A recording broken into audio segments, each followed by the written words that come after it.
एक हाथी पास की नदी से नहा कर निकला और सड़क पर चल रहा था। वो एक पुल के पास पहुंचा जो इतना सकरा था कि उस पर सिर्फ एक ही जानवर एक बार में गुजर सकता था। पुल की दूसरी ओर हाथी ने एक सुअर को देखा जो मिट्टी और कीचड़ से निकलकर आ रहा था, इसलिए उसके शरीर से बदबू आ रही थी। हाथी ने इंतजार किया कि पहले सुअर पार कर ले। जब सुअर ने पुल पार कर लिया तो हाथी पुल पार करने चला। वो सुअर जो कीचड़ में से निकलकर आ रहा था गर्व से अपने दोस्तों से कहा कि तुम जानते हो कि मैं कितना महान हूं। हाथी ने भी मेरे लिए रास्ता छोड़ दिया। जब मैं पुल से निकल रहा था, कुछ हाथियों ने जो वहां झुंड में खड़े थे, उन्होंने ये सारी बातें सुनी और उस हाथी के पास गए जिसने अभी अभी पुल पार किया था और उससे इन सब बातों की वजह पूछी। हाथी ने जवाब दिया, मैं आसानी से उस सुअर को कुचल सकता था और उसे दूर फेंक सकता था, लेकिन मैंने ऐसा नहीं किया। जानते हो क्यों?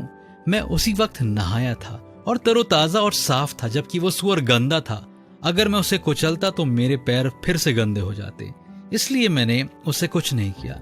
इस कहानी से हम ये समझते हैं कि जिसके पास एक शुद्ध मन है वो कभी उन लोगों से संवाद नहीं करेगा जो हमेशा नकारात्मक बोलते हैं।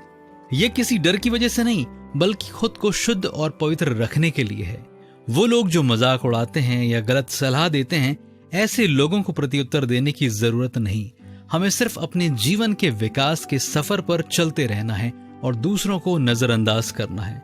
बड़ी समझदारी से हमें यह चुनाव करना होगा कि हमें कब जवाब देना है और कौन सी सलाह को मानना है। बेमतलब की बकवास पर अपना वक्त बर्बाद नहीं करना है, क्योंकि पवित्र शास्त्र कहता है, 1 तीमुथियुस 4 अध्याय 7वीं आयत, पर अशुद्ध और बूढ़ियों की सी कहानियों से अलग रहे और भक्ति के लिए अपना साधन कर, क्योंकि देह की साधना से कम लाभ होता है, पर भक्ति सब बातों के लिए लाभदायक है, क्योंकि इस समय के और आने वाले जीवन की भी प्रतिज्ञा इसी के लिए है।